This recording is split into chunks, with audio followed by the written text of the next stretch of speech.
Did I miss a damn good deal with Sentosa Cove W Residence? Did I? Let's take a look at the amazing sale that went on with Sentosa Cove and some personal reflection, shall we?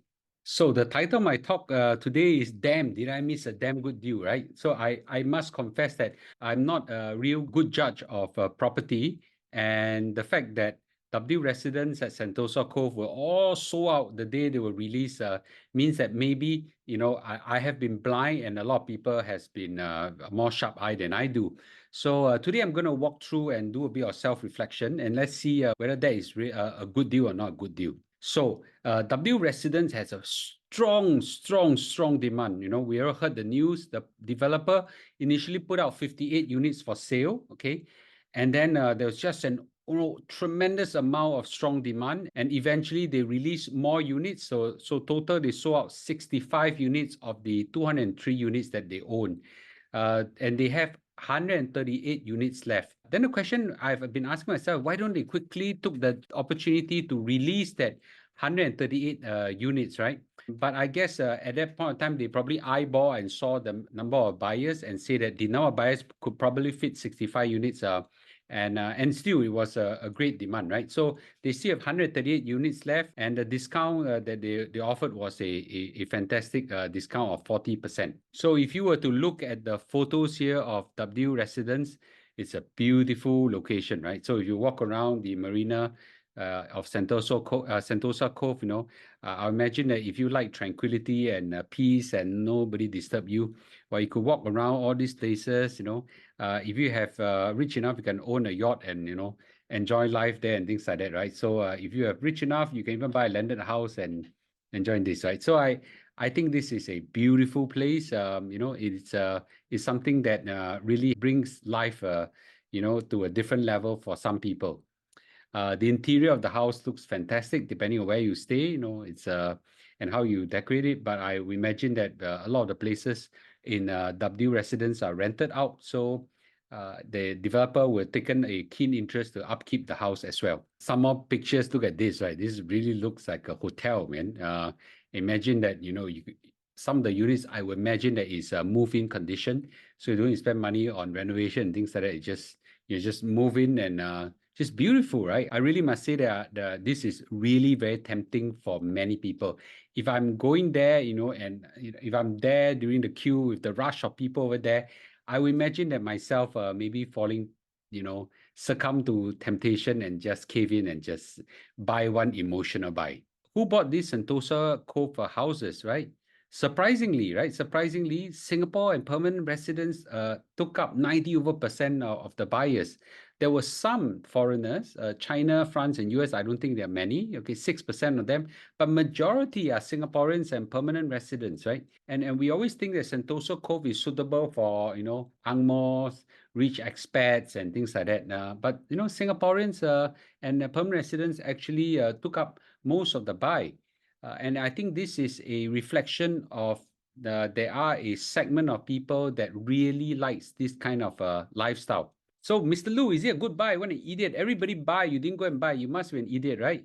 So was it a good buy? I would just say, depend who you are. Most of people look at this is like, wow, what a huge discount, man. So most of the respondents from a customer survey say that, everybody loves a good discount, right? Everybody loves a good discount. Who don't like? I also like, right? So when this thing is being slashed by 40%, everybody just fall in love with a good discount as just chiang, right? Just grab for it. It's at a PSF of $1,780, which is seemingly lower than new launches in the OCR area, right? So you look at some of the places, even in Jurong is $2,000, right?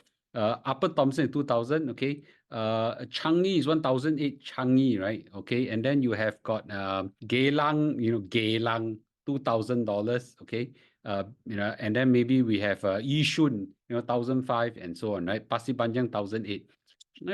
This thing is at 1,007, really atas place like Sentosa.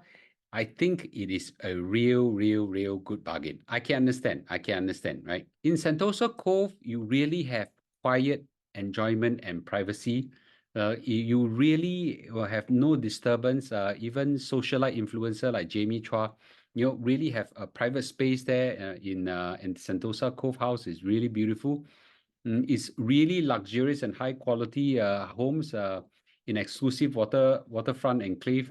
And I think there's also one thing which is very difficult to quantify. It's called bragging rights. If you ask anybody, where do you stay? You said Sentosa Cove. Wow, that's quite big, atas, right? So it's very nice. So it could be a bad decision for some people, depending why you buy the house for.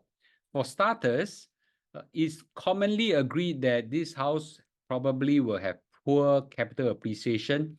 Historically has been bad. There's no reason why we think that in future will be any better. And don't forget, the developer is still holding on to 138 units. They could anytime sell down the units and make your resale value of your W residence, press down the price of it. So the developer controls the pricing, and as long as the developer wants to press down the price, your value of the house cannot go up. So it's kind of difficult to foresee that there will be capital appreciation in this place, okay? If you look at the condo transaction at Sentosa Cove from 2019 to 2023, unfortunately, for the last 2 years, despite the huge property appreciation in almost the whole country, Sentosa Cove is still very bad, right? So if this kind of uplift didn't bring up the prices of Sentosa Cove, it's very hard to think that this will happen in future. You look at the profitability of Sentosa Cove condominiums in the last 10 years, okay? Despite holding on to a holding period of 9 to 11 years, most of the median profits are pretty set at negative big numbers. So it's not meant to be a place you want for capital appreciation. Then you probably not see it. But what if someone said, never mind, I buy and rent out? A lot of Ang Mohs like to stay there. Ang Moh like this kind of place. Well, let's see, shall we?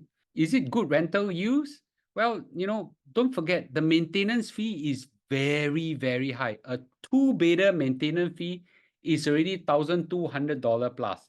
For the bigger units, the maintenance a month is between 1,400 to 1,600. That already wipe out a hell lot of your rentals already, A former owner sold his unit at Oceanfront in the middle of 2023 after holding on 10 years. Said that he decided to sell as the net rental yield was poor. He said he did not see much upside for prices after factoring that 10 years, the lease is 20 years gone and I'm still underwater. So rental is bad, appreciation is bad, So from a financial point of view, I think it's bad. That sounds a bit like anybody who wants to buy a JB house, right? If you buy a JB house for rental returns and for capital appreciation, in Sing dollar terms, I think you can forget it, okay? Same as the Sentosa Cove.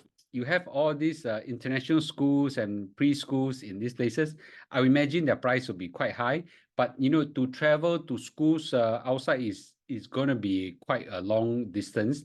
Not forgetting that, let's say your kids need tuition, okay? Either they travel very far or the tutor won't really like to come in as well. So these kind of things are consideration for the 94% of Singaporeans who bought this house, okay? If you stay in that place, your visitors, in order for them to visit you, they have to pay a fee, and the fee varies between $6 or $2 depending on the timing, as you can see on this table here, right? Between 7 a.m. to noon is about $6, and then there's a window which is $2 and goes to $6. Again, the evening goes to $2 as well. It's a very uncomfortable thing the minute you have to pay for entry. So if your visitors come visit you, do you tell them that I will pay for you, or I don't know whether any other arrangement.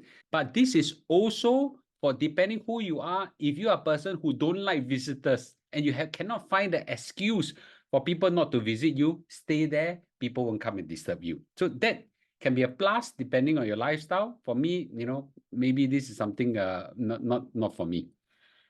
So whether is it a good buy or not really depends on the reason that you buy. So if it's for financial gains, whether is it capital appreciation or for rental, probably not. Bad deal. I think most of us have agreed by now.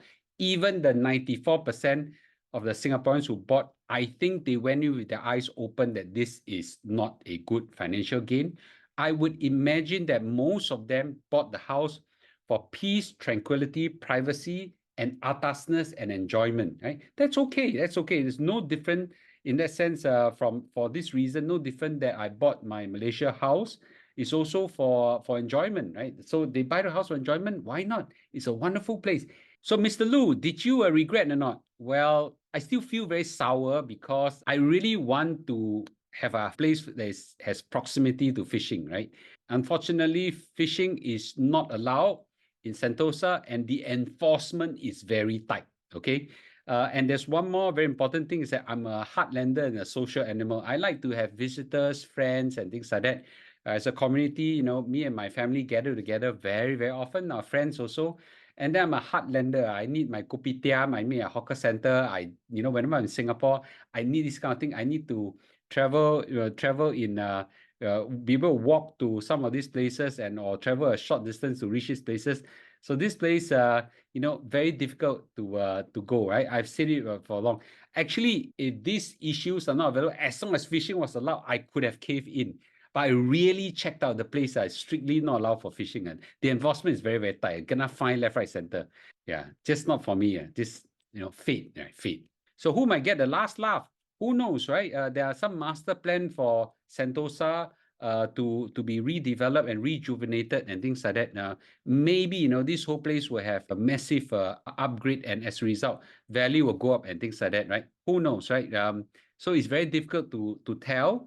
I would imagine that if I fit that kind of lifestyle, this would be a great place to stay, and I'll be able to win a gamble that this thing might happen. Thank you for watching, and just a casual chit chat on this thing. I still feel very sour for sure, but this is life, right? Sometimes you win, sometimes you lose. If it's not meant for you, it's not meant for you. Okay. All right. Thank you, and I'll see you in a day or two. Bye bye.